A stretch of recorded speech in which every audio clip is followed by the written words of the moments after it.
Job, you'll remember last time you guys, I think you had just defeated the Manticore, right?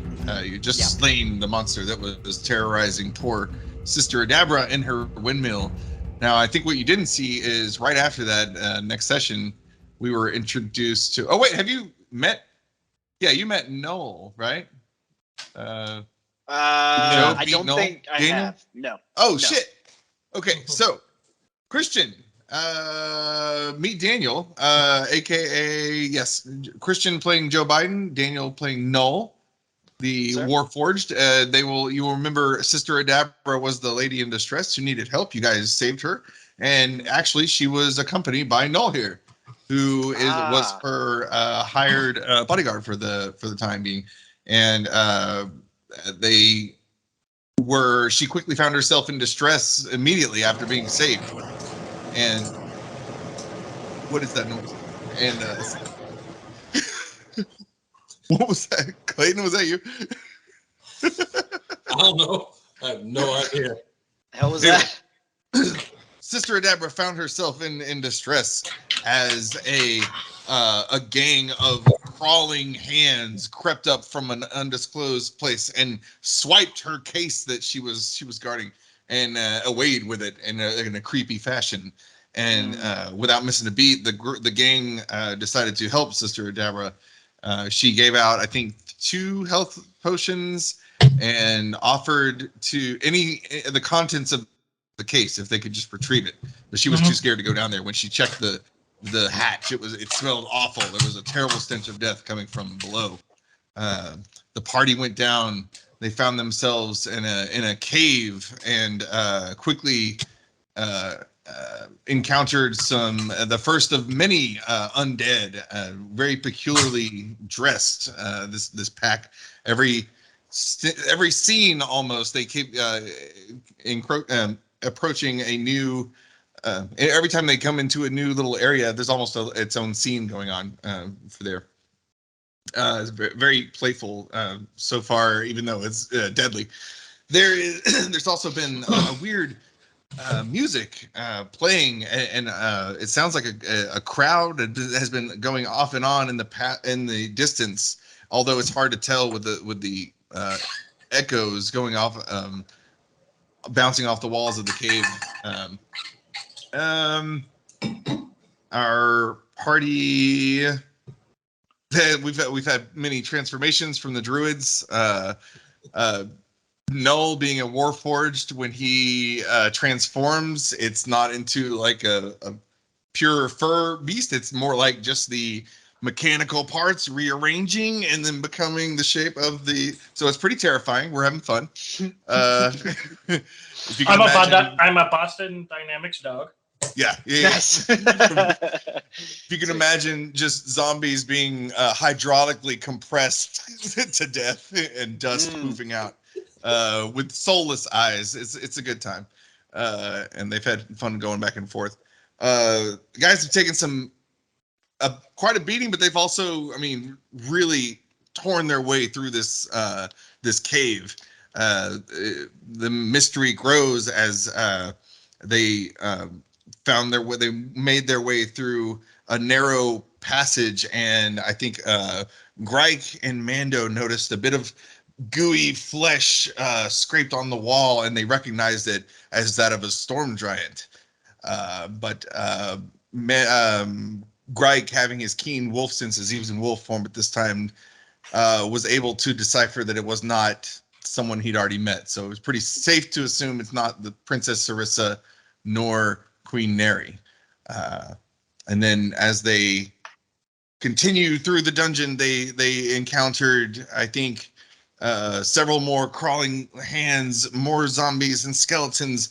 And in addition to these things, a low rumble in the distance turned into loud crashing and banging before finally revealing itself to be the severed arm of a storm giant flopping and flailing about, with thunder sound coming off of it and electricity, a bit like electric eels in a tank. So you just imagine the kind of a constant flicker going about. And I think that's That thing We're just still in the revealed throes itself. of combat when we ended. Yes, right in the middle. Anybody want to catch him up? I'm sure I forgot like one or two things. Anybody? Well, Mando, in our battles, encountered a zombie or skeleton that was in full pirate captain's garb, and very quickly requisitioned that for himself.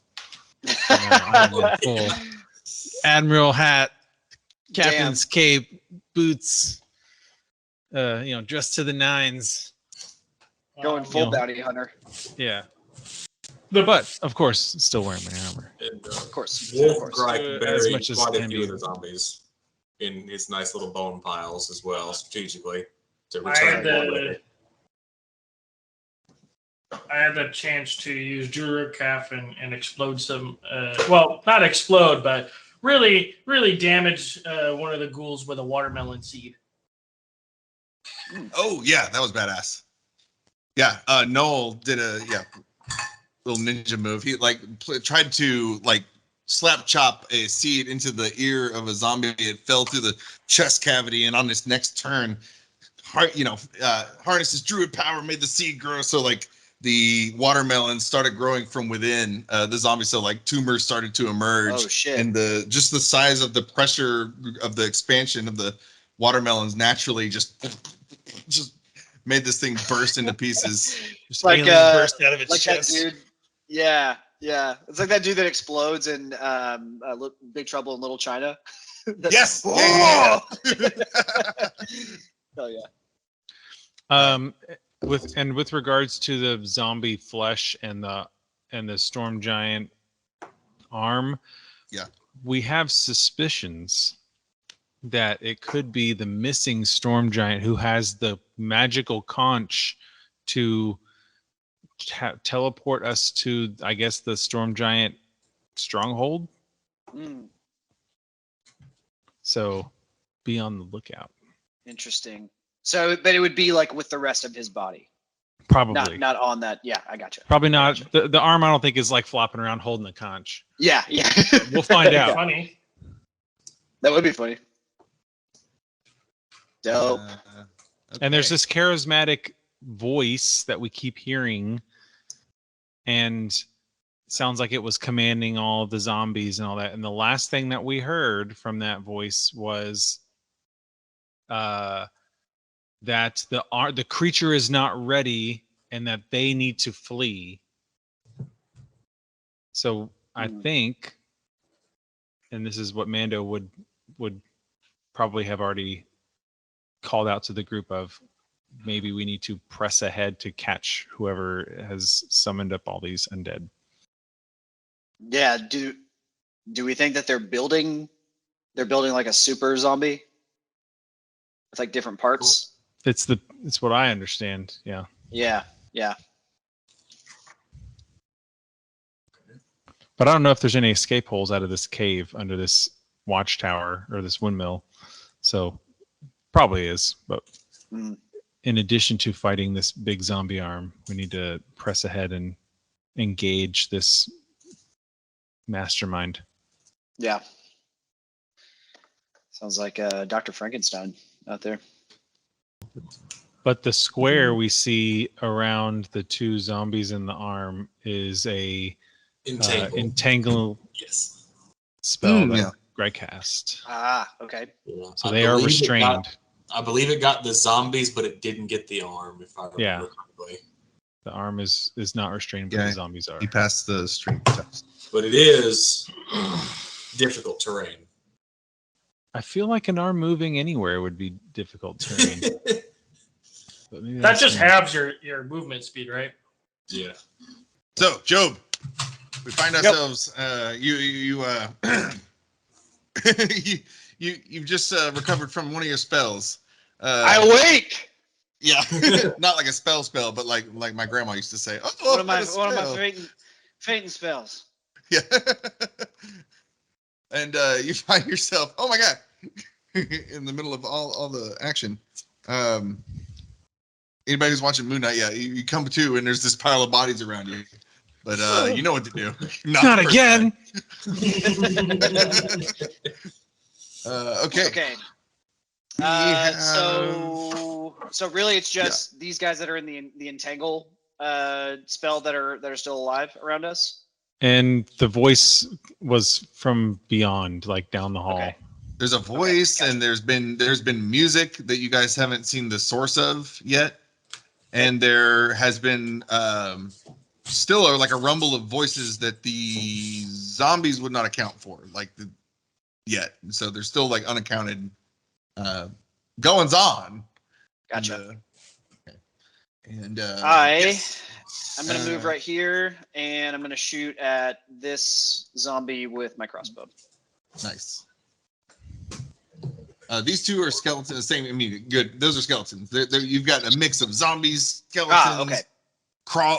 What are they called? Creeping crawls. Claws. Crawling crawls. Yeah, creeping crawl. So that's Yeah, sorry, skeleton what'd you- then. What we got? Move this little. I can't see there. Nice. 22 to hit. For sure hits. Sweet. Go. Move this guy. And that's the one that closest, right? Yes, correct. Okay, this guy. Nice for 7 damage. Nice. Ugh. Skeleton. What was that? Crossbow? Yep. Yeah. So he's got his sword out and he's ready to. He's coming at you guys, and it'll just like kink. It'll pin in between his rib and his clavicle right there, and he's like kind of little disabled coming at you right now. A little distracted. Very nice. Nice. Okay. You're gonna stay there. Yeah, I think so. Nice. All right. No. Still no. Hmm. I don't really have long range anything currently, so that's not going to be the most amazing thing. But I think what I'll end up doing is just using this time to kind of get in position. So we'll have Null just kind of move. I think that was 30, right? That's 25, so that should be 30.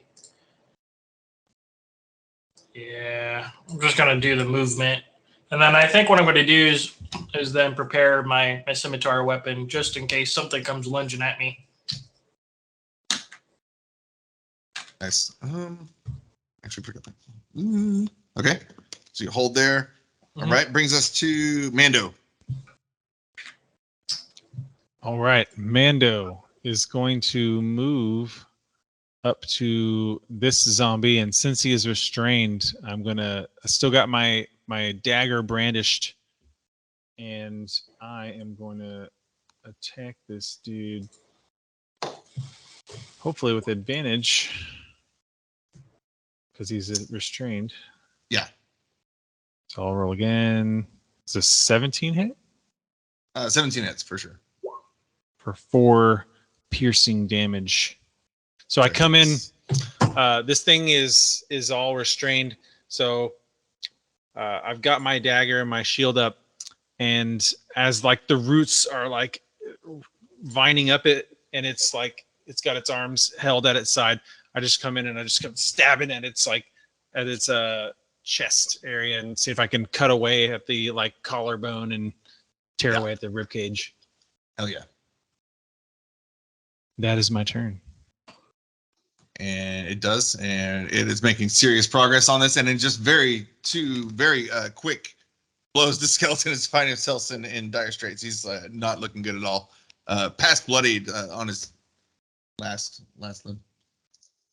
That's it for okay. All right, now before Rag. Dun, dun, dun.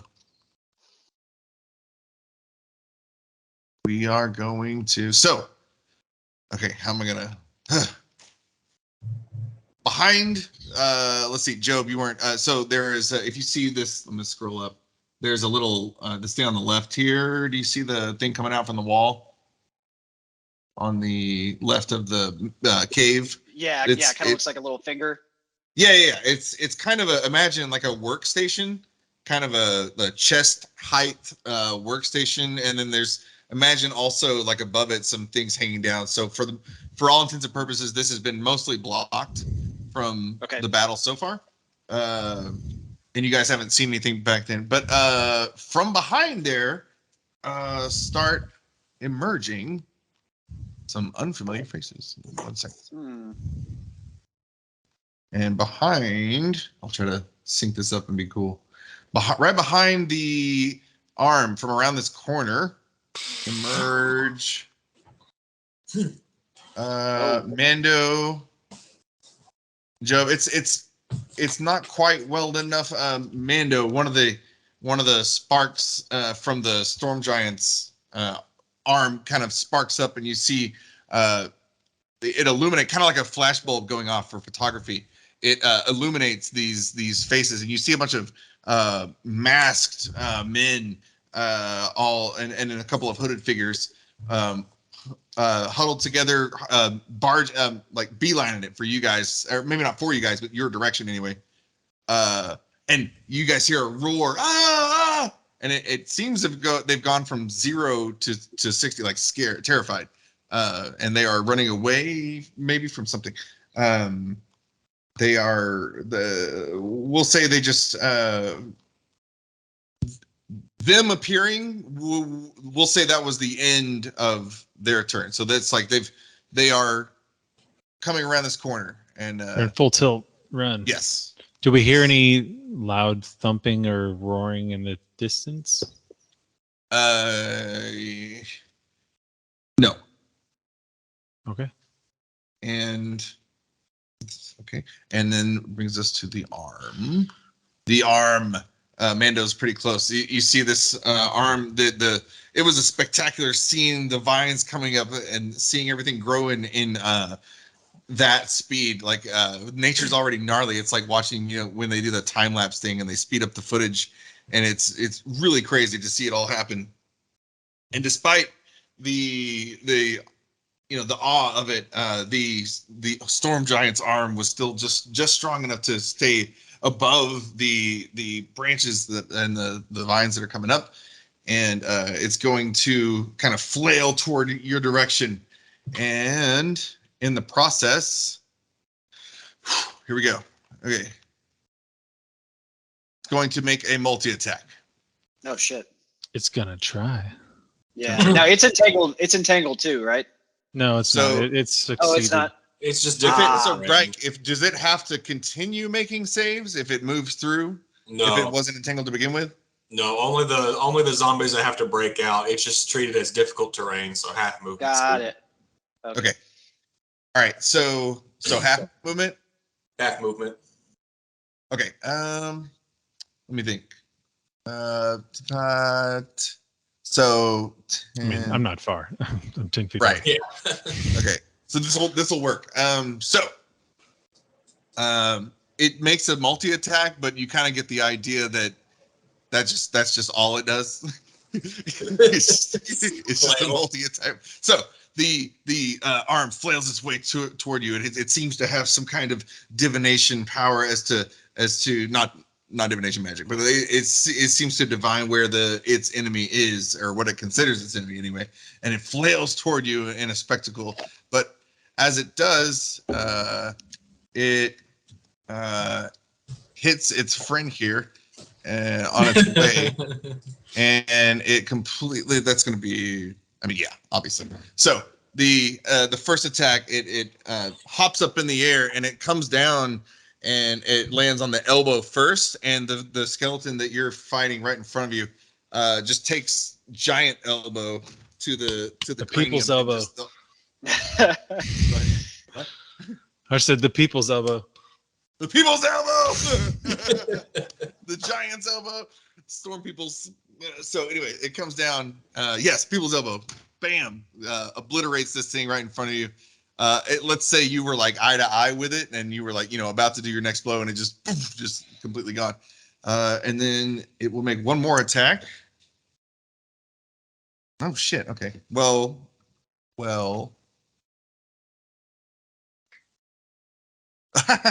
Yes. Does a 23 hit? 23 hits. I rolled a 9. This is good. So yes, the 23. The next thing, it comes down. So the people's elbow just comes down, smashes the skeleton. So the next reflex it's going to do is kind of the opposite jerking motion, and it come down with opposite jerking motion. That's okay. I keep sounding anyway. It comes down, damn it, and with a kind of a sparkles coming off of the open fist, like the palm of Buddha. This thing comes down full force. For 22. That is going to be. We'll do. It's going to be 6 bludgeoning damage. Okay. And 3 lightning damage.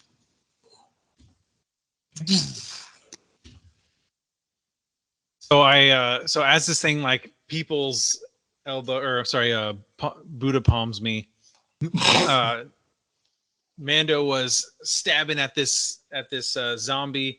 This next thing I know, this people's elbow comes in and then slaps down on me. I raise my shield up to defend it, but the hand is just so big it just crushes me. And Mando's down on a knee with the shield above his head. Nice. Awesome. All right. The skeleton, the one remaining, kind of scared of what just happened by the arm, is going to move away from Going to need a this. strength check first. Yep. Oh shit. Okay. So that's. There we go. 14. I got you. Black how? It fails. So he can't move. It's restrained. Right, so he Strained. can he do a short bow attack? Can he do range weapon from where he is? Or no? Yeah. With disadvantage. Disadvantage. Yeah. That's Siren. Sound like. Yeah, that's my. I hear it too. Let's say he did have his short bow out, but like the commotion happening right next to him, he's just kind of more scared about it, more worried about like I was initially trying to do. He's trying to get out of there. He's more worried about that than actually doing that. So that'll be it for his turn. Greg brings us to Greg. Okay. Has the arm moved from its location to attack, or did it attack Sorry, from my there? bad. Yes, so it's like Sorry, just trying to see, It's right up on me. plan my shenanigans correctly. Okay. he's right there. Right. So he's at the edge of the entangle. Rock's gonna move up. Move right up to his buddy, who he saw already his scimitar, and is like, okay, I'm gonna try to pull it closer, and I'm gonna use Thorn Whip. Nice. 15. For the arm? Yeah. Yeah. Okay. 15 misses. Damn. Oh well, nothing happens. It's a wily Hold- arm. It is a Hold wild your ground. I'll say it barely misses, like barely misses. Well, that's my turn. And then you're holding the line with Null. Yep. Right. Yes. What's it called? The Thorn Whip, but it just missed but barely missed. Greg's just a little more used to his stick. He's still not. Still getting my sea legs with the thorn whip. Yeah, I'm like, range, bear paws, stick, much better. Thorn whip, we'll figure it out. Nice. I'm gonna turn off the visual initiative. I have everything here. It's fine. Cool. Okay. Greg. So that brings us to the bad guy. Greg, you're staying there, right? Yep, I'm staying there. Okay. So as those cultists are and Amanda, you would know. I mean, they just look like cultists. they're just creepy looking. They're making their way around. You hear that voice, that familiar voice again, cry out.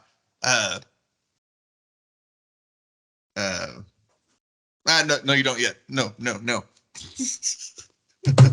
Nothing happens yet. Joe's turn. Joe Biden. Okay, I'm gonna move. Yeah, Move right there, and I am going to cast Thunderwave. Very nice. So it's a 15-foot cube. It's a con save of 13. Okay. We'll do this guy. Okay, the skeleton's gonna roll. That is a fail for Mr. Skeleton. And con save. And then Mr. Arm's gonna roll for a 21. So we've got hit and a miss. So skeleton takes 7 and is pushed back 10 feet, and arm Right. takes Would the 3. pushback override the restrained or no? It still stays okay. restrained, just as pushed back. Yeah, it's on a Okay. successful save, the creature takes half as much damage and isn't pushed, but the failed save, it's 2d8 and is pushed 10 feet away. Okay. Also, any unsecured objects also pushed away. Oh, that's also going to emit an audible boom out 300 feet. So Oh, okay. everybody going to hear that. Okay. Going hot and loud. Yeah. So yeah, so the Not that stealth isn't our forte. Thunderwave versus restraint. So like if the arm's definitely not restrained, so he's gonna be pushed back 10 feet Yeah. easy. Well, No, the arm he's not. succeeded. The arm save. So he's Oh, he's so saved. he Never just, mind. Yeah. he just takes half damage. Oh, sorry, let me get this. I'm moving this guy. You're dead. So he stays and he takes half damage. This guy took full damage and gets back 10 feet. Yep. Yeah. You want 10 feet to be like here? Yeah, that's fine. We good? Okay. And then just because, let's say the dead guy also failed and he gets pushed up against the wall. Just for flavor. Lifeless body. Yeah. Or the guy who got slammed. We're good. All right, cool. Awesome. Thunderwave, bro. Yeah. All right, Job, you good there? You stay there? I'm going to take one step back. I think I had like 5 feet of movement Nice. left. So I'm going to take one step back. Wise. No. No, sir. I don't like where these things have been moved to. I don't know if I want to poke the floating disembodied arm thing that's floating around there. I think I'm just going to do another movement because I just was going to go up and stab the thing, but I don't want to get too close to the crazy horde that's up there. Those are all more hands up there, right? Or they That's a horde of things. They're cultists, if I remember correctly. Yeah, I don't want to go up alone. We're gonna continue to move. I think this. Let's see. Yeah. Okay. Yeah, I'm not gonna do that. Just gonna move up there slightly. Okay. Yeah, because I don't want to get too close and just I mean, they're already angry, but I'm gonna get killed at once if I'm just standing there. Don't want to do that. So that's it. Okay. All right. Mando. Mando in the throes of battle with this arm. Am going to circle around to here. And well, actually, I'll go here since I can go one more without leaving his melee, and get next to Null. And so I take my shield, I throw off this arm, and as I'm running, I'll try and take my dagger and drag it into it and like run along the length of the arm in an attack. Hell yeah. Okay. 18 to hit 18 hits. for 7 piercing damage. Boom. Very nice. Take that arm. Yeah, the arm, I mean, it can't like yell or anything, but it's definitely, it's responding to the wounds. Like it's definitely, dead flesh, but you see as the flesh gets torn open, the muscles start to give way, and you've just like disconnected like a tendon here and a ligament there. So it's instead of like taking breath out of a creature, you're like literally more like a device deconstructing. Very cool. But it's still like shocking and lively anyway. That is my turn. And the cultists. So let's bring us to the cultists. Yes, these panicked individuals. You hear just a group of voices, panic as they scream coming around this corner. We'll say these guys here were kind of leading the stampede with these two following in the back as they see, so this group of people runs around the corner and they're frightened. They're so frightened that they kind of don't acknowledge what's happening in front of you guys and kind of blindly run. A couple of them noticing and skirting out of the way to continue running. So let's see, there were like 1, 2, 3. Let's see, they'll get about that far. And I'll say they're dashing, not like looks, but speed, movement. These two went. Can I go ahead?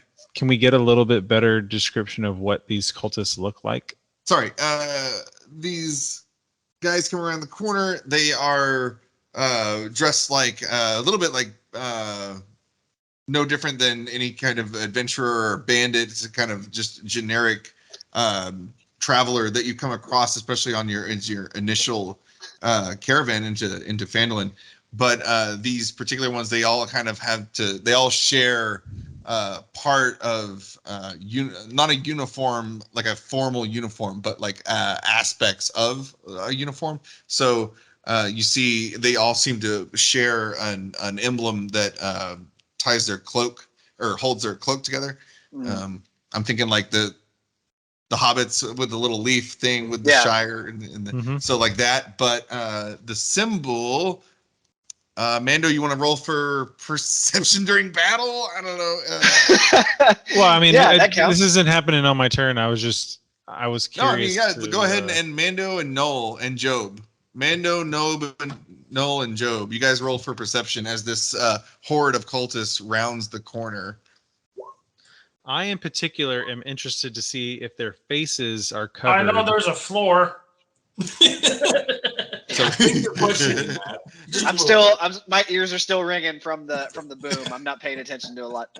What's that now? What's that? Yeah, I can't hear you. So Mando, you see as they're coming around, they are these little icons here. These are like Cult of the Dragon. They are not Cult of the Dragon. But they are wearing face coverings, not formal masks per se, but like normal vagabond mask, and they seem to, the emblem that they have, let me see if I can do this. I'm not gonna say what it is, but I'll show you what it looks like. And like I said, Mando, as you see these people coming around the corner, you notice they all seem to be, whoa, Jesus Christ. Whoa, okay. They have this symbol. I've gone blind. That's why I can't perceive anything. So can everybody see that? Yeah. The power of the triangle has blinded you. So yeah, you see like a rough triangle symbol with this centerpiece coming up in the center there. As they, in fact, the shape of the cloak binder thing is this, and they are sharing this. And so yeah, they make their way around. I can go ahead and I'll take rid of that. The Cult of the Angular Plumber's Crack. With their body language, you can tell that they're frantic. Two of them, in fact, let's see, and nobody's gonna like try to take a attack of opportunity as they're like null. Well, I was letting you do your full description. Okay. As they passed through in front of me, there were, I think, one of the first two had walked past me and Null. Yeah, I'm gonna say they're all dashing. So if you guys want to grab anybody or try to as they're rounding, we can wreck on that if you want. So You want to like salmon going up the river? You want to grab a couple or? Well, so if one had passed through my attack of opportunity range, then I would have probably taken a swipe with my dagger, not necessarily Okay. try to grab them. Okay. Yeah, go ahead and make an attack roll. We'll say that. So I'll say this one right here, next to above null there. That's the one that we are going, and 19 for sure hits. For 7 piercing. So as I kind of ran through my dagger, slicing through the arm, immediately looked forward to see oncoming attackers, thinking that they're running right at me, just sticking my dagger straight out and going into the gut of the one that comes closest to me.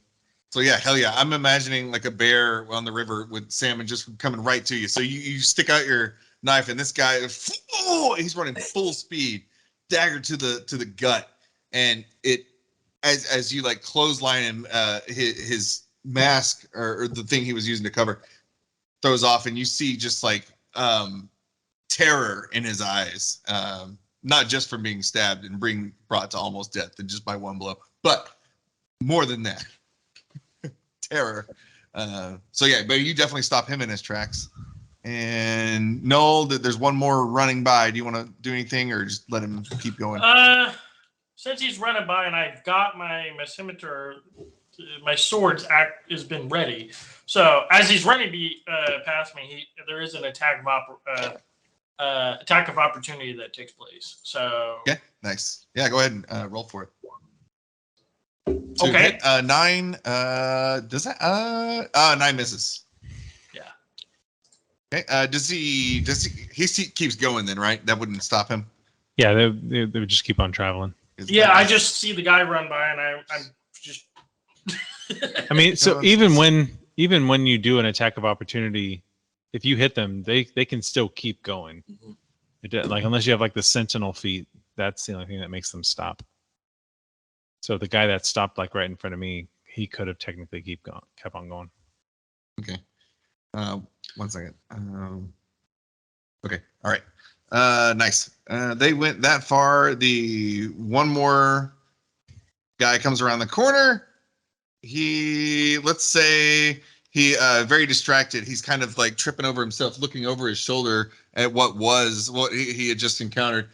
Terror in his eyes, and he trips over himself and falls right in front of kind of Mando behind all this happening.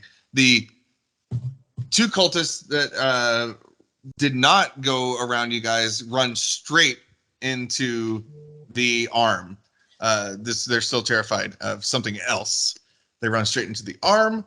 The arm itself in mid-flail is going to make his attack. And Greg, are they restrained when they enter that area, or is it just difficult terrain at this point? If they enter it, it's just difficult terrain. The only time it restrains is upon initial casting. Nice. So I'll say a combination of them being confused by the difficult terrain. They're like looking down, and they're just disoriented in general. The storm giant arm is going to make an attack. 2 attacks. Or I guess just one. They're running through. Yeah. So it attacks the first one mid-flail. And that is going to... Okay. And just kills him outright. Just one cultist... runs into the arm, and just one blow was enough. When I'm like worried about Mando, we're good. So the cultist goes down right in front of you, and the other one is I'll say kind of still hasn't come to yet, but it finds himself in the middle of Mando and an arm and another skeleton. Yeah, and this guy's gonna stay up there. He's doing something else. So. The arm. Oh shit! So that was an attack of opportunity. Now it actually makes an attack against the cultists and Mando. So one attack is going to Mick. Oh, against Mando. So Mando, it's going to attack you. That is not going to hit. Does a 13 hit? The arm, Mando. I don't think it's going to hit. I don't think it hits, right? 13. 13 misses does not Mando. hit. Right. And it's going to roll. Oh wow, 26 to hit the other cultist. For let's do. Oh wow, one bludgeoning damage, and so actually that's cool. You guys see it tries to do another slam move on the other cultist, having just wiped out his friend, but more the hit itself wasn't that big. It kind of just like maybe grazed his leg, but then he gets fully electrocuted up from the ground up where the hand had landed. So it's like almost like he stepped on a live wire. And then that's it for him. The arm just kind of flails in place. If it does move like maybe 5 feet, it'll flail right back. So like for this turn, it's just kind of, it uses all its movements in one place. Brings us to the skeleton guy who's going to attack, I guess Mando. Gonna use his, or wait, yeah. So now he's got his senses about him. He's going to make a short bow attack. Still restrained, so still at disadvantage. Nice. Okay. Does that roll twice? Yes. Yeah, roll twice, take the lower. Or did the thing roll? Skeleton. No, skeleton. Come back, skeleton. Right. Okay. 14 both times. That is nice. Mando Okay. raises his shield and arrow plinks off of it. Hell yeah. Fuck the bad guys. That's too many bad guys in a row. Great. Greg's turn. Okay. Greg's not feeling the greatest. Greg's had a rough go of this in this cave. He's gone through multiple wild shapes for the first time. He's taken a lot of damage. He's bloody. He's battered. His ears are ringing from loud confusion, and now people are running and screaming. He's not the best at picking apart social cues, so he's not sure what they're running from. So he spits some blood out of his mouth and just shouts, "Should I hit the masked guys or the arm?" towards his comrades encaged. Mando, who's being attacked by the arm, says, "The arm." Okay, that's all the right needed. So he's going to move up, and magic has failed Greg, so he is giving up on magic, and he is going to hit the arm with his stick with both hands. Hell yeah. Damn, 15 again. 15 just misses. Damn. Oh well. Oh, the arm's just too squirrely. It's too flaily. Let's say you were attacking the severed end, so it was just like you were a little too grossed out, maybe. Or like, okay, so Greg, you're gonna hold there, hold fast. Yep. Right. Who's up here? Noel and Job. You hear a voice, the familiar voice that might have the same commanding voice from earlier. That was commanding the crowd. No, we fools! Where are you going? We've only just begun. Oh, no! What are you doing? And you hear like he's frantically dealing with something else back there. He gets distracted. No, sorry, I'm distracted. He's there. Okay. That's all we hear. You hear him kind of chastising, trying to get the attention of the cultists. No, come back here, you fools! This is not going to plan. And then you hear a new voice from around the corner. This time, a female voice, and you hear, "Oreioth, your promises have never been anything but empty, and today you have proven no different. Now, as soon as I have my fill, I will leave. I will collect my coin. You won't see me again. Please don't bother me." You hear this, but you don't see her yet, and the voice is so loud, but she's so calm. You wonder where this voice is coming from. Okay. Mike inherently gets excited at the thought of another big woman. All right. That's it for now. Job's turn. Okay, I am going to. I think we're gonna do the Ring of the Ram, and we're going Hell yeah. to shoot at the arm. Knock it away from me. Give him the Yeah. ram. There you go. There we go. Oh shit. Ooh. So the ram comes out and he starts his rampage, but the flailing is just too erratic, and he does his little gallop and he just misses. It goes under the flail and runs into an already dead skeleton up against the wall.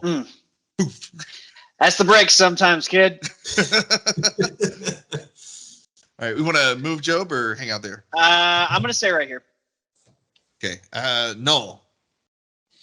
Okay, well, the enemy has decided to come knocking on my door. So the unfortunate cultist right in front of me is going to not enjoy the next couple minutes. I will take my scimitar and attempt to stab it. Ah. Ooh. That stings. That definitely hits. All right. For the one right above you. Oh, that's so. Those are some Mando numbers. But hey, no, but it works. How does it end, Mr. Cultist? Again, you stand up there and he just takes. He's already got it in his hand, and he just lays it flat and just runs it straight through the chest. And he watches the life just drain out of the character and pulls the sword out and watches the body drop to the floor. Nice. Hell yeah, and he does. And then he looks up at the guy behind. It just stares with a bloody sword. Try to kebab it. Get both of them. Nice. You gonna hold fast, hold there? Yeah, if people are just going to start coming Noel's way, I think Noel is going to be okay with that. Hell yeah. Mando. Mando locked in the throes of battle with this arm. Does the arm look bloody? How much does it look like it's still kicking pretty hard? Still kicking pretty hard. Mando is going to. I'll say very close to bloody, but not bloody. Well, yeah. It's all relative. Do we do flanking in this campaign? Like right now with the positioning of me and Grike, are we flanking it to get advantage? I would say, yeah, if you can explain it well enough. Yeah, I mean, it's in difficult terrain. It's surrounded on all sides. It doesn't have eyes or ears. So Okay. Then It just has Tactical knowledge. feeling. it's got a lot working against it. Yeah. I will continue my dagger assault against it. I mean, it's See if I working. can actually roll with advantage this time. So this restraint box thing, that's vines? Yes. Yeah, Okay. right. Yes. So Massive vines. I'm assuming a natural 20 hits Hell yeah. Woo-hoo-hoo. Crit. for That 8 will damage. do it. Woo. Okay. So as it's flailing around and stomping out cultists, it comes down on top of one of the other cultists, and as it does, Mando takes his shield, slams it down on the arm, trying to pin it down, and flips it over into a stabbing motion and comes in and tries to carve a little like runic symbol, which isn't able to fully complete it, but before the arm breaks the grasp and flail out, but gets a good carve in there. Hell yeah, you do. And just like acupuncture style, like you hit something, and this thing just does a jut motion, and you've definitely struck a chord. Now it's bloody. And That's my turn. brings us to okay, here we go. All right. The cultists are the ones that are already down here. Oh, hey, friend, where you go? Oh, okay. I don't have time to go talking to you. That's okay. Yeah, actually, Ilpa's the as a best part of rear guard ever. as a part of my turn, I'll call out to Ilpa and I'll say, Ilpa, your services are finally needed. Heal me. Oh, okay. Okay. Greg spits some blood on the ground. Yeah, I could use some too.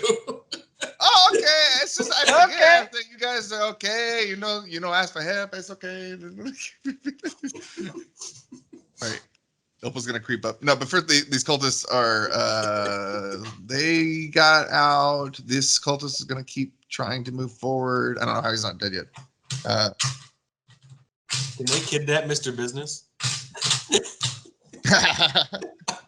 Oh, like in the other campaigns, so meth is gone, Mr. Business is gone. They all just get carried away by evil dwarves. I just can imagine, like, was it Ilpa or whatever the little thing's name is? Yeah. That he finds them sleeping on the ground, so he just drags them away to safety. So Mando, this cultist is going to try to exit your space if you want to take an attack of opportunity. I mean, I've killed one. All of them have just run away, so I'm focused on the arm, and Nice. So I'm not going to attack him. Grike, same, or you want to? Greg's mad. Greg's angry. His stick, this arm's been a little difficult, so yeah, he's gonna swing at anything that remotely Nice. looks hittable. Hell yeah, go for it. Damn it. 12, well, does that hit? 12 hits. Oh shit. Okay. Oh shit. Just the 7. Well, it's two. He's hitting with 2 hands, so it's the the 11. So yeah, Okay. the 11. I mean, 11 does it. How does Mr. Cultist's career end? Greg's just mad right now. He's like, okay, my staff, come on. He says a slight prayer to the nature gods, like, no, let me stop this wrongness, and just swings right into the chest. And I'm imagining it just caves in, and you see the body fold in half around the staff. And as he pulls a snap back, the body just falls down, folded like a billfold. Hell yeah. Back to the top. The voice from around the corner. We've got Mando, Null. You're up by there. Now he's pissed off. You hear him say, these negotiations are completely falling apart. And now we've had intruders. I'm going to have to take care of this myself. And yes, for you, get out. You're not welcome here anymore. And before you emerges a new player. Da, da, da. A new challenger approaches. Yeah. This, I have a thing for this. Oh, so you think you can block my style, huh? This pompous bastard. A Tetherian human, and you would know by his robes. And Job, you've got some magical dealings, and Grike as well. Grike, you definitely turn your nose up at anything necromantic, and I assume Null as well, or any necromancy. And you see this guy come around, and he just embodies everything you might think of. The kind of like evil Josh we have here from the Bad Dimension. We've got the goatee, dark goatee. He's got sunken eyes, dark circles under his eyes, patchy hair, and it's matted. He's not very clean. You can tell, like, this figure, he's not dead, but he probably doesn't smell better than his the company he keeps. And he's got kind of butcher's gear on with the gloves that go all the way up to the elbow, and an apron. So it more of a butcher vibe than a true necromancer or like a powerful mage that you've seen. But this man comes around the corner, kind of cleaning his gloves, and you see blood just go kind of everywhere. He's cleaning off blood with blood. It's not really doing anything. And he emerges. as he sees the cultists run away,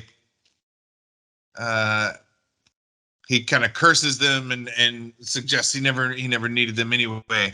And he kind of surveys the area, and he eyeballs Null being right in front of him, and he points at Null and calls out, "You there! I see you've met my creation." And He's Null just just a looks fraction. down at the bloody sword and looks back at the guy. Okay, and he's going to reach out with. Well, he's already reached out, and with saying that, I see you've already met my creation.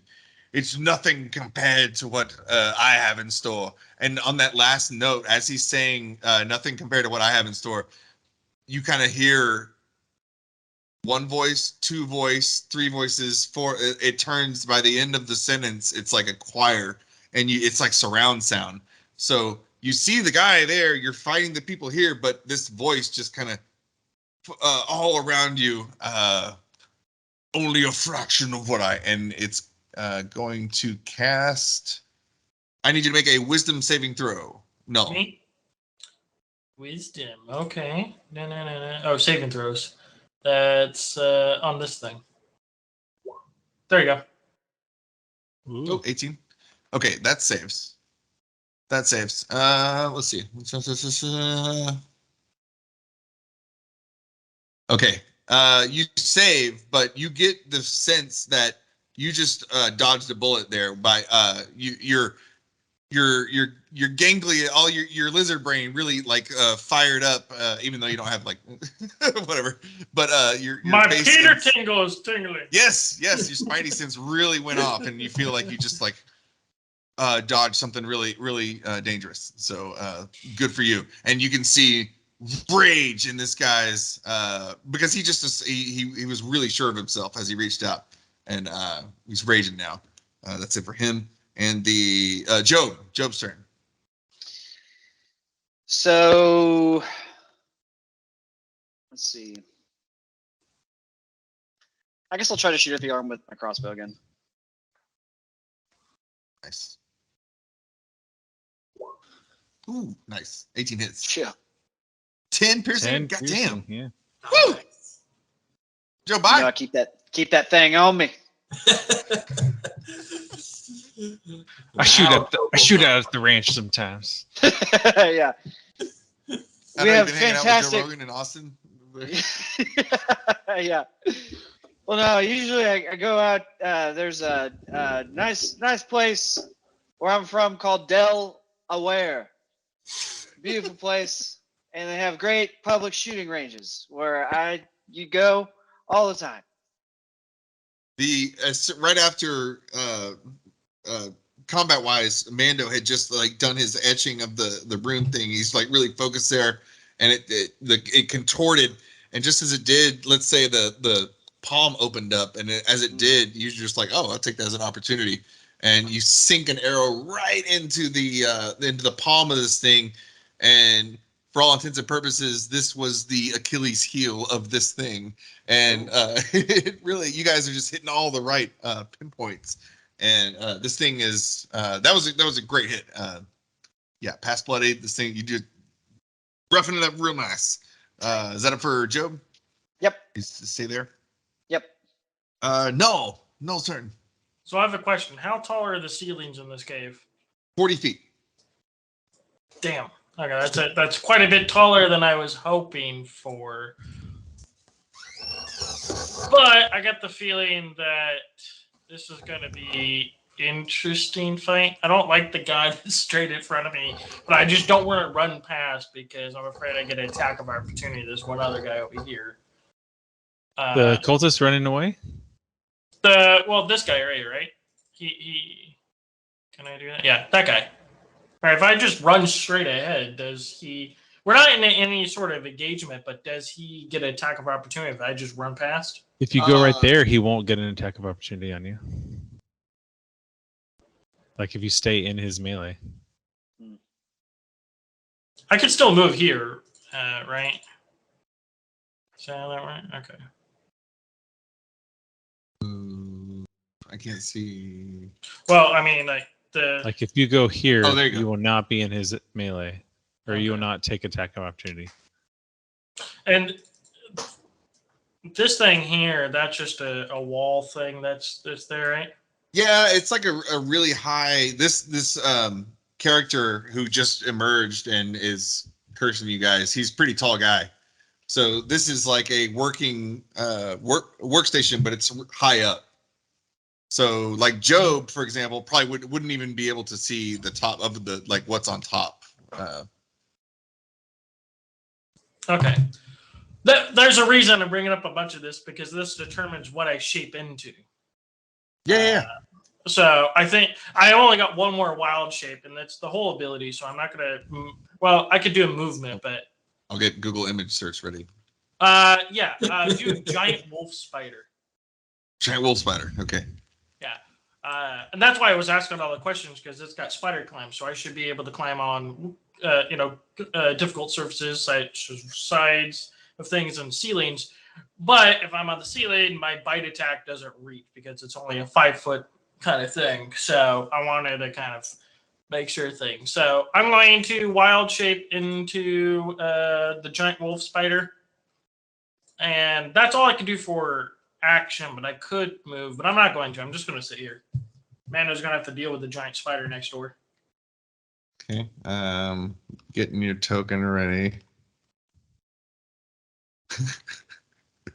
It's still a medium creature, so keep that in mind when you do the token. Google's the best. It automatically drops a huge thing when it. Oh, nice. So I can't control it. Once it does, though, I can resize. Let's see. I can't wait to see what token idea you come up with this time. Here we go. Oh, that's perfect. Yeah. Okay, so we get null here, put this null, and then I'll Yep. control. I'm not going to do anything else but that at this point in time. But the giant wolf spider has some interesting, neat little things with it. There is no web around it, which is why I asked about the entanglement kind of thing that's over here. Because it has the ability, if there's webs around, it doesn't get restricted by any of the movements for that. But I can climb walls now, so that's a neat thing. Oh yeah, Yeah. but it's only medium size. Yeah. Yeah, because Yep, he's not a moon druid. He's just a regular. I'm under dark. CR 1/4 creature. Yep. Still badass. That's still a huge fucking spider. It's like a Yeah, dog yeah, sized that's a spider. big spider. Yeah. It's not something I want to walk up on. Nope. Dude, I don't even want to walk up on like a spider-sized spider. I in this apartment, because Texas is Texas, you get spiders, bugs all constantly. I found black widows one time early when I moved in, and they're just sitting there, like, I don't like you at all. So you do the whole like hairspray flamethrower thing, but I did it with Raid, so I lit Raid on fire on it. Oh man. Flammable raid, flame raid. Flame raid. All right, that it for I'm gonna patent that. no. Yeah. Yeah, that's a full action for Null. I could move because that's a thing, but because of the type of druid I am, I can't do anything else. Okay. Cool. Mando. Wanted to finish off this arm once and for all. Oh He's shit. gonna move into move over a little bit so he can maintain his advantage on this arm. And swipe him with the dagger again. I'm gonna roll twice just to make sure I hit. That it's For 5 piercing damage. okay. So I'm still trying to carve a rune into the arm. Yeah. But still not quite able to complete the rune as I'm swiping at it. I'll say it's getting easier to etch in there because the fight is almost out of this thing. You can tell it's just like the reflexes. It's still very strong. It's a it's a large size, big, and this guy, you could tell he worked out. So it's flopping around big. But yeah, it's on its last leg. The arm is. It's on its last elbow. It's on its last elbow. All right. He doesn't have a leg to stand on. I know, right? Yeah, I'm gonna end my turn there. Cultists, how many we got left? Let's say the other ones were able to flee successfully back the way you guys came. And this one, Grike, he's gonna try to leave again. I thought he was dead. Did he die? Yeah, I'm pretty No, sure no, I no. folded him in half like a billfold.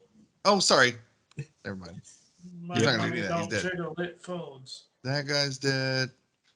I don't think Yelpa did anything when we asked for healing. Oh, sorry. I didn't did put not. him in initiative. Let me. Don't you worry. I hear you later. It's okay. Yeah. I take nap now. I hear you when I it's hear good you now. I hear for you later. I will put him in initiative. Let me see. Oh, Jesus Christ. It's a one. Can you see that? It's a one. It's always. No, I can't see it. Your tiny phone is not. Oh, sorry. Yeah. Okay. All right. And this guy's dead. That guy's dead. All right. The one that's right in front of Spider Robot, Null, the Cult Fanatic. He's going to, the guy who hasn't ran that much is going to try to do that now. So 5, 10 feet. He's in between both you guys. Anybody going to try to take a swipe? Is that allowed? This guy he's got terror in his eyes. Yeah, I mean, yeah, he's moving through your spaces. He's still going. Okay, Yeah. well, if that's. Can we take an opportunity attack? Yeah, yeah. Yep. I'll do it. I mean, I could do as well, but you go first. Yeah, go for it. All right. I'll put him here. Pull out the old rapier. Woo! Yeah. Yeah. Jesus Christ. Okay. Yeah, no, 19. How about hits you for just handle sure. this one? Damn.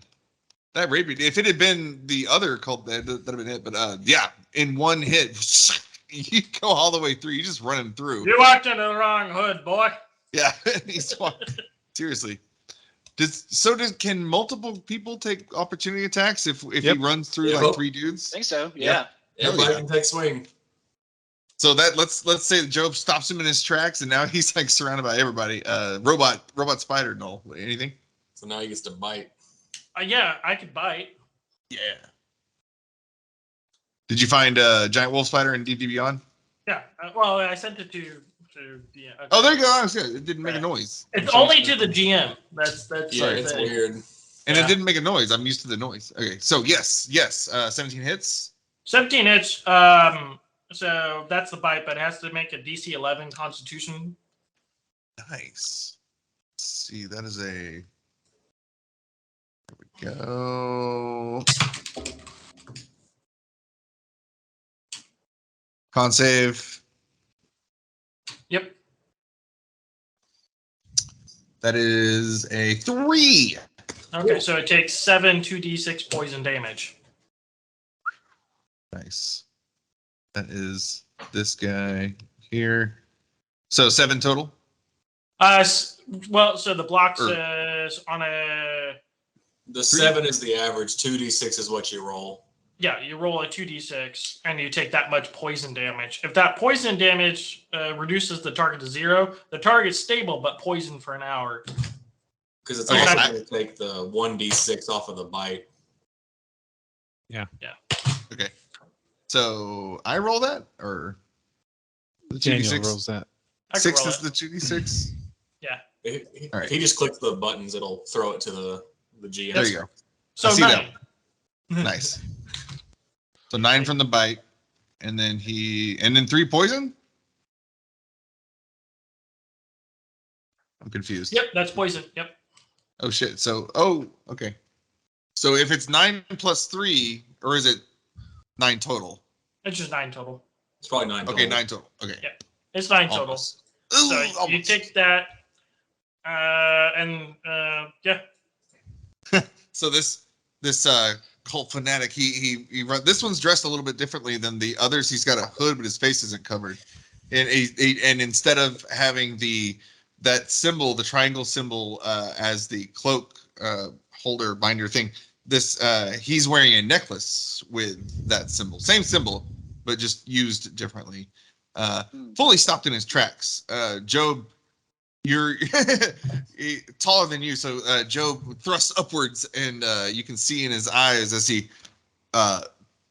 heaves forward or recoils from the stab, leans forward, and you can see in his eyes it's just pure panic still, even though it's he's being stabbed, but just completely distracted, and he's stuck there. The other guy that you notice, another one dressed like him in the back. Scroll up a little bit, drag up. This guy hasn't been moving up to this point. He's been he's been backing up toward this wall here with his back to the wall, kind of like in terror, and he finally is going to turn to run toward you guys, but something happens to him, and it seems like he is. He starts to run and something stops him, something invisible force. And you hear, "Now where are you going? I said I hadn't had my fill yet. I believe I was promised supper." And you see this guy called, he's trying to run, he's trying to struggle, and you can see like he's his muscles, it's almost like they're trying to squeeze out of his body. He wants to get away so fast, but he just starts to get dragged relatively slowly back behind the guy dressed as butcher, covered in blood. And this guy doesn't even seem to be bothered with this cultist who's being dragged. And I will say he gets dragged out of eyesight. Dang. And then that's it for the cultists. The arm. It's going to make a multi-attack. It flails about as it sits there.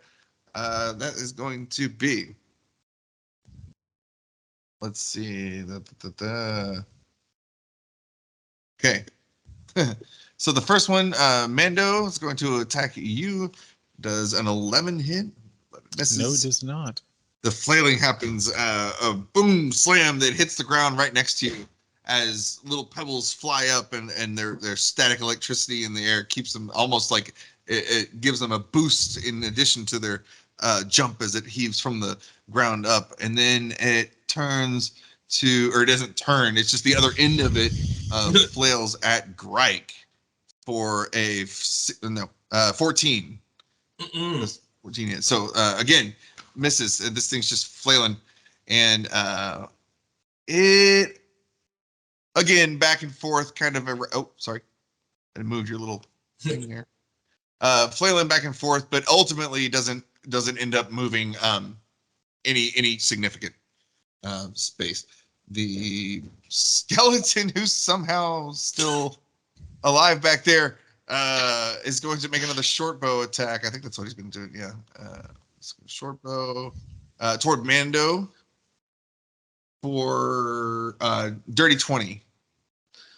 Is that with disadvantage? Oh, disadvantage. Sorry.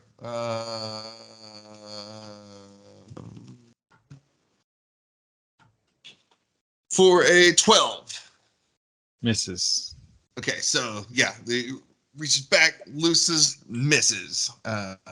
And he sucks. Like I said, Greg's turn. Okay. And the skeleton's still stuck there.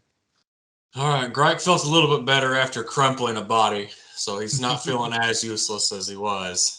But with all the rage in him, he's going to try to just put this arm into the dirt, and he's going to swing with advantage because of flanking with his quarterstaff with both hands. Oh, no. And he missed both times. No. Greg's blind with rage, but he got too cocky. He was, but he's coming off that win. yeah, swings, but the flailing arm is too much flailing. Hard to nail down. That it for Greg? You gonna stay there? That's it. Ilpa, here's the here's the call to aid. He's gonna come up, and what's Ilpa gonna do? Ilpa, you know what? Ilpa comes around the corner, and he says, I'm gonna make it better, everybody." And he kind of aims a little bit toward Job, and with his shield, he aims toward Job and Null, and with his mace, kind of at Grike and Mando, kind of not in a fan, but in two distinct kind of beams of holy healing energy. 6 creatures of your choice within range get hit points equal to blank plus your spellcasting modifier. Oh, nice. Okay, and that already accounted for the modifier. Okay. Yep. Nice. Cool. Ilpa, you can see his little fairy wings light up as this energy emanates from his what seem to be his weapons. He seems to really focus on his shield and weapon whenever he's doing these things, and he just kind of lets all this energy out, and then you can see it really took it out of him, and Ilpa falls to the ground. And he's not like unconscious, but it took a lot out of him. Darn. He's gonna stay right there. Oreioth, the butcher mage, nears the not paying any mind to what's happening behind him. He steps forward or steps to the side a little bit to get a better view of what's happening in here. And having failed at his attempt to attack Null, you can see anger in his eyes. He's going to rush Null. 5, 10. He's going to come up into space and reach forward with his bloodied glove toward robot spider Null. And he's going to cast Vampiric Touch. Would that give Mando an attack of opportunity since he's coming up in his range? He's not leaving my range. So yeah, no. he's staying there. Okay. He's, Okay. Yeah, that's right. I'm a robot. Does that even work? Can you turn a robot into a vampire? It's magic. Yeah. Magic. Your robot fueled by magic. Robot Null, robot spider Null. Sorry, you see, you feel and see a shadow wreathed hand come forward from the blood-soaked glove of the necromancer and creep its way into your gears and your pistons, and you can feel the life force just draining from you. And it's going to be a melee spell attack. So go back. It is going to. Right. So where is that? I am sorry. Trying to find my plus. Oh, it's right there. Okay, got it.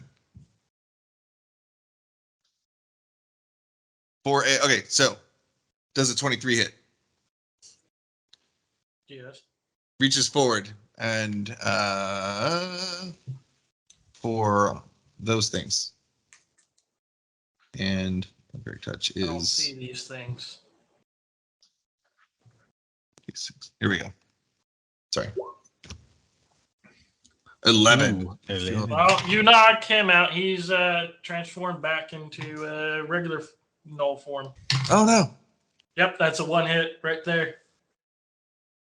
No. So yeah. So as Oreioth, it almost, and you see in his eyes the rage. He took it personally, and it almost he kind of knew by his body language during this transformation. You got 8 eyes, so you at least 2 of them caught this.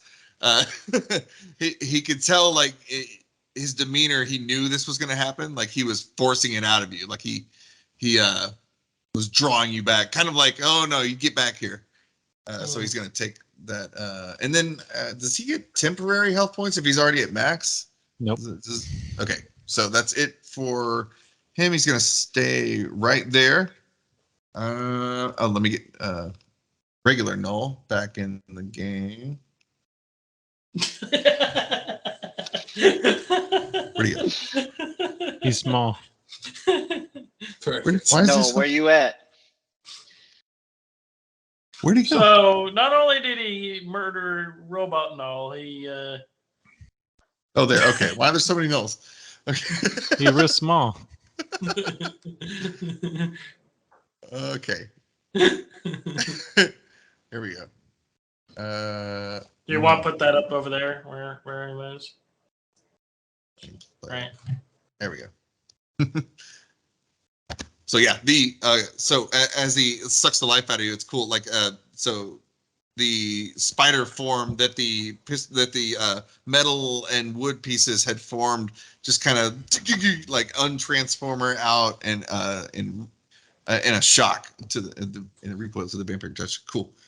Joe Biden's turn.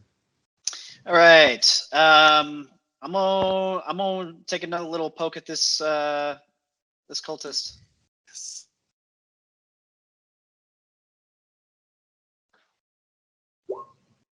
Oh yeah. Oh yeah. This poor guy. Okay, yeah. How do you do it? How do you end it? I'm gonna say, hey friend, let me talk to you about renewable energy, and then I'm gonna just stab him right through the heart. See, I'm taking your life force right now, and I'm renewing my energy. That's how it works. Hell yeah. It's the way of the yeah, future. That's So it for him. that's Just what we like- call the future. So you'd already run him through with one rapier stab, and then I think what was it? Mando hit also got him like with a hit or somebody, and then as you just one more time, and it's funny. I'm just imagining the halfling just stabbing upward, punching above his weight for sure. Yeah, that does it for him. Awesome. And you gonna stay right there, or Yeah. Yep. Cool. I can't leave that spot. I'm doing too well in that spot. Null, freshly normalized Null. I'm gonna sidestep so we're face to face. I'm gonna pull out the scimitar Yes. and roll that. Ooh. Yeah. Drop And that then- one. 19 for sure hits. This time, instead of just going straight through, like just stabby, is going to focus on the arm that took his spider form out and try to chop it off, but 3 damage is all Nice. he gets away with. You see the guy take a hit. This is the first damage he's taken. He winces at the pain, and you can almost see, like, for a guy who's been so hardcore, like he's like kind of taking this like a little bitch, a little bit. Like he's been like offended more than anything. It's like calm down. All right, that it for Null? Yeah, Null is not happy with what took place, so Null is going to want to take advantage of what's going on while they can. Hell yeah. Mando.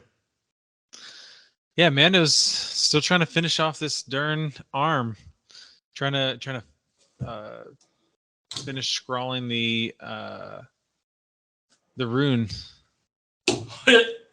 So just rolling again to make sure I'm not critting for 7 damage on this arm. Whoa. Okay. How do you do it? Where do you do it? So again, I've been like trying to pin down this arm and draw my rune, and pin down this arm and draw my rune. Third time, I ditch the shield and kind of like suplex and try and not suplex, but I jump on it, try and wrangle the arm so that I can finally get my rune completed. And the rune I was trying to do was like a dispel magic rune. Okay. So get that in, take my hand, slam some power into it, and Hell yeah. make this thing stop squirming around. Hell yeah, that does it. The remnants of the storm giant magic that was still the arm still held. Just you can see the faint sparks just kind of die out. The necromantic energy that you may have sensed before, it's definitely that the aura of the evil, it was definitely, you smite that, it's gone, snuffs it out, and there it is, just this giant arms laying about. Yeah, it's flailing. It's no more. Well, I can imagine it just like does the worm on the ground slowly, and then just like loses life and just. With that, I'll pick up my shield, and then I will work my way around to flank this this caster. Nice. All right. That brings us to the cultists. Let me go back over here. That was an accident. The figure that had been strangely, against his will, almost by force, pulled out of sight. All of a sudden, you hear what you assume might be him. He's been kind of crying the whole time in fear as he's been dragged. So even though you can't see him, you heard a little bit, and you hear no, and then you hear just like what? I mean, you're surrounded by broken bones. It sounds like broken bones, and that sound that throats make when there's no more vocal cords, but the lungs are still trying. So it's like just a open sound, and then you hear a boom, almost like a belch, and Mando, because you're very aware of everything that's going around behind you, you see that guy who was there before gets launched into eyesight now. You guys from wherever, from out of sight, into the wall, and it just splat. He was already broken, so it was like a dead thing being tossed. What and the fuck? And the head was missing. Just the head was missing. So what was left of the body is now kind of Vitruvian Man style, up against the wall, kind of like a Pompeii explosion, like afterward the eruption. Just like and then you hear excuse me, and that's it. Arms dead. Skeleton, skeleton still? They're still there. Still up. Yeah, it's still there. All right, skeleton, more fight than ever. It's so ready to. So with a disadvantage, it's going to try to attack Mando. Still, gonna do one more. At disadvantage. Yeah. Damn it. So 13. Nope. This guy sucks. He not having the best day. The first thing he does is get stuck in vines, and then he has not been able to do anything ever since then. He's bloodied, I'll say that. Grike. Okay. Grike, a little disappointed that he didn't get to do anything against the giant arm. He's going to begrudgingly walk up to where they're hitting this guy that has a very, very punchable face. Walk right up there, and he's going to swing with all of his might. And since he's surrounded, I would assume. Oh, hold on! You got difficult terrain there. If you're going through, does it count for you? Do what? Does it count as difficult? Terrain. The vines. You're walking through your vines. I mean, it's no big deal. You could just go the other way, like not through the vines. Trying to see. Yeah, I'll go the other way. Okay. Nice. Okay. 24 hits. Okay. Finally, so 24. 13. Woo! Okay. There we go. So yeah, Greg it's not even a fast movement, just more walking up begrudgingly, looking at his staff like, why didn't you look at the mound of the giant arm? Like, why couldn't I hit this? And then just swing with all his might. And after the solid connecting, he's like, oh, well, again, I don't know, must have been a fluke. Nice. As he connects, I imagine with that one, he's hitting the face. Yeah, no, right in the face, and it disorients him for a second. He was wincing from getting slashed earlier, and now he's, oh, this one, he doesn't even consciously react to it. He's just kind of seeing stars there for a second. He's going to stay in place. Okay. Ilpa's holding back. Brings us to, the guy. Oh! How dare you? Do you even know what you're fucking with? Oh! He like shakes off the getting Skyblinder staffed in the face. He's gonna shake it Noel's off. confused at the emotion that's going on. Yeah, looks around. Let's see. Being surrounded now, he looks around. He's surrounded by 3 bros. See a little bit of, and having just taken 2 hits, but having come down off his high horse, he's going to see a little bit, the first sign of maybe doubt in his eyes. And he's like, oh, he just kind of he's like, fuck this. And he is going to poof away from you guys. He's going to cast Misty Step. Ah, And end up. coward. That doesn't trigger opportunity attack, does it? It does not. Mm-mm, It no. does I not. figured. It's literally a poof. Yeah. So he as you guys were all kind of getting ready for your next blow, let's say thematically you actually did all kind of go in for it, but then he just poofs, and a light mist appears, and as your weapons kind of touch each other, and you hear ha ha ha. You just hear metal cling on metal as like the swords and stuff hit Noel's body. It's like his body. Clink, clink, clink. Nice. Okay, so he's over there now. And then that's it for his turn. Isn't Misty Step like a bonus action? Oh, is it? I believe so, yeah. It's counted as a bonus action, right? It counts as your movement, technically, if I remember correctly. No, it's a spell. Or is it a spell? You can Misty Step. It is a bonus action. My bad. Okay, Yeah. so Yeah. he having Oh, yeah. ooh. One second.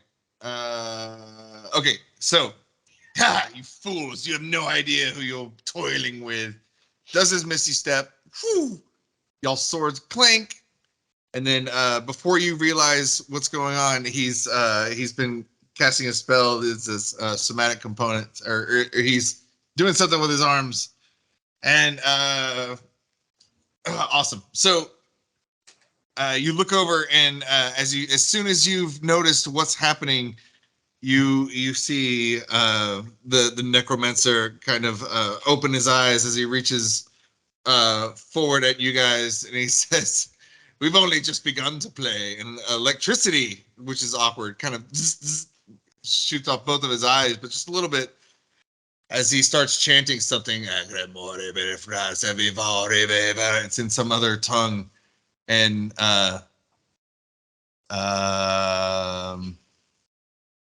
Noel, you as you guys are kind of turned now, looking at him, but Noel, you feel a little commotion on your left leg, and if you turn down to look, you notice the recently defeated arm start to like jolt a little bit, and then the I keep wanting to say his name, but you guys don't know his name yet. The mage lets out a final cackle really loud, and like does like a yes move with his arm, and as soon as he does that, he clenches, and the other arm does the same thing, and it is now in play again. So it's now undead. It's just Undead. not full, but it's back, and that's it for him. Joe Biden. For future reference, when you cast a spell, you cannot cast another non-cantrip spell in the same turn. God damn it! Okay. But that was cool. So Yeah. Okay. and you're the DM. Exactly. Well, okay. Legendary action. I don't know. Yeah. Yeah. There you go. There you go. damn Just it. don't do it The again. Misty for Step fu- wasn't that for- important. We can take Rare that back. action, legendary actions, whatever it needs to be. For future Sorry. reference, just so you're aware. Joe Biden. We're gonna shoot him with the crossbow. Nice. I mean, it's worked before. Yep. Let's go with what we know. And he does suck. Yeah. Yeah. Woo. 11 to hit. 11 misses. Yeah. Figured so. He cackles. Is Fool. that Misty Step? Oh, wait. 11? 11 hits. Oh, 11 hits? Yeah. Oh, Sucks. all right. Yeah. Sweet. Cool. Nice. Oh, shit. For 10? God damn. Got Joe. shot in the left nut. That's right. Job sleeps for 2 sessions, comes back and like is doing like upper level paladin damage with his crossbow. Yeah. Well rested. That's what good sleep will do for you. Seriously. Man. Yeah, that takes him down a peg. Having just done his back-to-back magic. He is now bloodied and not looking good. Now, he was already covered in other people's blood. Now it's like you can't tell. Some of it's coming from underneath his leather work. Some of it's like out of his ears. He's not looking great. That it for Job? Job staying there? Yep. Noel. Noel's turn. Noel's going to run up. And while running, he's getting his scimitar ready to stab again Yes. for Woo. that. Oh yeah. 12 hits. And that thing. Woo. And he's going to run up, but he's not aiming for the chest or anything. He's aiming for that hit point he did earlier in the arm. Nice. Yeah, he takes it, and now he's. You can tell where you just hit him. That hit like a tendon or something. So his left arm's a little bit lame now, and still standing, but like he's not looking great. You can tell that Misty Step was like a desperate move, not like a show it off move. So he's gotten literally cornered now by you and everybody. So Can we tell if damaging him is shaking his is he concentrating on the resurrected arm to keep it alive? let me check. Maybe if he dies, it goes away. Yeah, that's what I'm gonna hope for. Yeah. 'Cause I don't want to have to kill that thing again. Uh, Whose turn is it? Mando. Oh, I'm gonna White Walker King this guy and Arya Stark his ass. Yes. Run up with my dagger, and can I get into this corner to flank, or is that squeezing a little too much? But that's fine. Yeah. I did it earlier for the wolf to fit. That's fine. Yeah. So then good thing I have advantage. Jesus. 23 to hit Yeah, 23. for 4 Four. piercing damage. Oh shit. Oops. Oops. That was. I just did negative 40. Now I can't remember what it was at. Or I'll just do plus 40. Well, yeah. Plus well, 40. All right. There he is. Okay. That was 4 damage. Okay. Still standing, but like hobbling. Not looking great. Now he sees like both you guys looking more desperate and desperate. So as I stab him, like in the glute, I'll say, "God, you talk too much." Nice. Okay. Now let's say now. Greg okay. from around the corner Okay. saunters over a new person. Excellent. You hear actually at first she walks around and this person is very nonchalant. Super casual. She's walking at like maybe half speed, so she's just gonna kind of casually come over here. She's like, "Oh, Oh, well, like mid battle, like everybody's like, oh, Yeah. there's an arm. It just came back to life after being undead or whatever, and now it's back. And she's just kind of like, oh, all right, I'm just going to observe. Oh, well, okay. And she comes around the corner and has a very calm demeanor, and is just going to hang back there. And it looks like she's starting to pick her teeth. She's just kind of watching, very pleasant. She's not like angry. She's not, I wouldn't say she's enjoying the spectacle. She's just kind of existing. She's there, Okay. being present. You see, and what does she look like? She is a dark-skinned elven woman with white hair, beautiful white hair, parted down the middle, coming down, wearing almost like a Morticia Adams type dress, very skin tight with black and shades of almost purple as she comes around. And she's not dressed for this gross cave you guys are in. It doesn't make sense. But there she is, and that's it for her. And she's gonna stand there. Okay. And, all right. And it brings us to that skeleton guy. He's really. I just imagine how many arrows have missed now? Like 5? All of them. Like He's 4, just yeah. like he's like crying. He just misses all of them. Politely a month right now. He's still around. Real. Okay, at disadvantage, he's going to make 2 attacks with his short bow at Grike. Grike, you're the easiest Yeah. team right now. Damn it. Okay. He misses. So Grike, you're like, as you're noticing this woman, I don't know how you're acting, but as you're noticing her come around, you just see an arrow just fly by in front of your face. Oh, It well, just- that could have been bad. and it joins the other arrows on the ground that have missed. It's just a pile of He's arrows. consistently bad. It's All the just- other arrows hit the exact same spot. Right. And then, which is perfect because, Greg, your turn right now. Okay, yeah, so yeah. Crike really only likes bigger women, is what he's finding. So yeah, he doesn't really pay too much mind to the elven-looking, dark-skinned, drow-looking lady. So, Yeah. but what he did notice was a flashy display of some cool magic that he also has. So Crike slams his staff on the ground and is also going to Misty Step. Ooh, nice. And we're gonna move right behind him. Nice. And I'm gonna hit him with my stick. Oh, hell yeah. Yeah, with advantage. Okay. I mean, you don't need it, but Okay. yeah. Gotta look for that crit.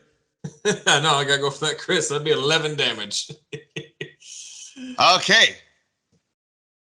This guy's not Okay, having a great time. but as you're Grike, what he does is he teleports behind him and whispers into the back of his neck, just very softly and in a weird way, because Grike has very shitty charisma. Not in the ear, but Tell the me neck. your name before I kill you, so I can write the balance. and then as he says that, he says, "You'll never kill Oreioth. Oreioth, I will okay. live forever." And then Grike leans in real close. Oreioth, meat staff. And Grike just plunges his staff right into his head. So, yeah. Grike. Again, I always picture it like anime style. Your background just turns into like rays of light, and then you come down slow motion, and it just crushes 1 inch at a time. His skull goes down into his body. Punch Man just. Yeah. It's slow motion, but it not really. In fact, the way you smash him, just the angle, it came down so hard that the teeth got knocked out, and it like he bit his own goatee off. So it's like that's the only thing left of the face is just the goatee. The rest of him, he just collapses right in front of you guys. And so we're gonna make. This reminds me of that scene in The Walking Dead where that what was the guy that he gets beaten by the bat and everything, which is comic accurate. That's how they did in the comic for it, but it just concaves his head. As soon as he crushes his head, in that moment there is a necrotic energy wave that emanates from the epicenter of the Oreioth, the deceased necromancer, and as it echoes over the cave, it touches the arm and the skeleton still caught in the plant growth or the vines or whatever, the entanglement, and every undead creature just almost like a switch being turned off, just unanimates. And they all go limp. And then this guy was extra dead up here against the guy against the wall. The Vitruvian splat. All right, and then some guys escaped. All right. Hold on 1 second. Let's do. All right. Victorious! Victorious! The crew of Neverweakened. You defeated Oreioth, the Necromancer. How do you spell that? Oreioth. And I will put it here. In my notes, I'm going to write down OR stick. That's all that we got. Oh, you mean stick face? Stick face. Classic stick face. Okay, we're gonna we're gonna break out of initiative. The woman just starts to. You guys just hear a slow clap coming from the lady. Very well done. I don't know what you're doing, but very well done. You seemed very enthused. From what little I did see. Yeah, Noel hears the clap, and he's just sitting there focused on the guy that now just got his head beaten in. And Noel hears the thing, just turns around slowly with a perplexed kind of, when he can try and pass off as a perplexed look on his robotic face. Huh? Like the eyebrows. Yeah. He's got like one eyebrow raised. He's like, what the? As he's got the sword still in his hand. She saunters forward a little bit, kind of, and she starts to, let's say, Grike, can we say that the growth is maybe waist high, maybe? Yeah, it'd be going away pretty shortly because it's only technically got probably another one round of, so it wouldn't be lasting much longer. So this female drow, anybody familiar with drow? She's obviously a drow. Yeah. Steps forward, and as she's addressing, I guess, the crowd, everybody, but she's not looking at anybody in particular. She's very aloof, very nonchalant. She goes up and she starts to kind of caress the plant life as it's. You said it's starting to kind of go back, kind of retreat, or whatever. Yeah. She goes over, and as she's not caressing, that's a weird way, but whatever. She's petting the vines. Yeah, petting the vines. She seems at home with the vines, and she was like, "Well, it seems you have made short work of my would-be host. It seems I was called here under false pretenses. What brings you lot here?" And then when she'll look up now, and I guess Job, you'll be the first one. She looks at Job. Look, I'm just here for the good acoustics. I heard that. In fact, they had some entertainment. If you would care to view what they had set up over here, you might find something interesting. It's not quite my cup of tea, but you might be into it. I'm not sure. Hey, I got rolling papers if you got weed. Brother, I got I'm the gonna walk- sticks. You got the filling. Let's make this happen. I'll walk over. I'll walk over to where she just gestured. Nice. Mando will call out and point to the severed arm on the ground. Where did you guys come upon that? You're talking to her? I am. She's. Oh, I that's not mine. I I have nothing to do with. This is all Oreioth's doing. He was a dirty individual, a cretin, a rat of a man. He lived here, only traveling to the surface to collect potions or whatever supplies or cadavers, bodies, whatever he. I'm not associating myself with this wretch, but it seems they were working on something he thought was important. How do you find yourself in the company of such an individual? I was invited here for a meeting. I was lured here with the promise of, well, I was lured here with the promise of riches, some gold. I could always use more gold. I'm sure you could all agree with that. And happened upon these cultists. It ended up being a recruitment meeting. I guess they think I have some skills they could use, but they didn't seem to remember I have a pretty firm stance on other people's problems and battles, and how I don't like to get involved. So, after eating a couple of them, I decided I was bored and wanted to leave, and now here we are. Here you are, and here I am. Sorry, did you just say eat a couple of them? Yes, I'm sorry. I wasn't clear. Yes, if you'd like any more, there's some more back there. You just care to take. But I'm full. Mando, you say you let's say there's still the sconces on the side of the cave, and they're every now and then the flames will flicker and you guys are seeing the shadows dance on the walls. Let's see, Mando right there. Yeah. So let's say there's a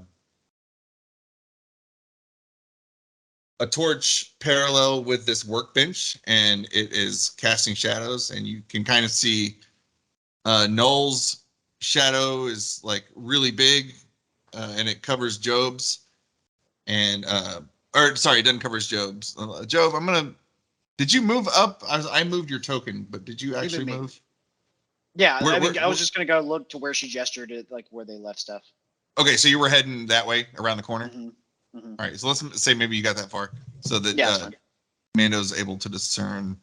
Okay, so you see shadows being cast, and as you see Job cross, you're seeing Job's shadow like over here against the wall as he's moving, and it looks like Job. I mean, you can tell it's Job's, but as he crosses her path, just for a split second, the shadow that she's casting seems to take up an area maybe that much larger than she's taking up physically, that you can tell. Quite large. We'll say huge. And then Job continues on his way that way, and the little Job silhouette is the Job size. Can I do an Arcana check? Yeah.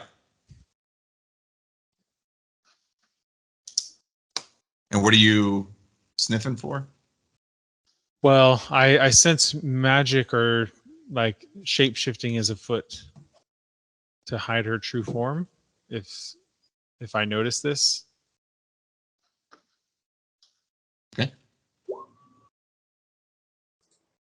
You notice this. Do I get the sense that it is magic based, or that she is like it's what we're viewing as an illusion? I mean, it's magic based. Okay, yeah. I'll not say anything. Cool.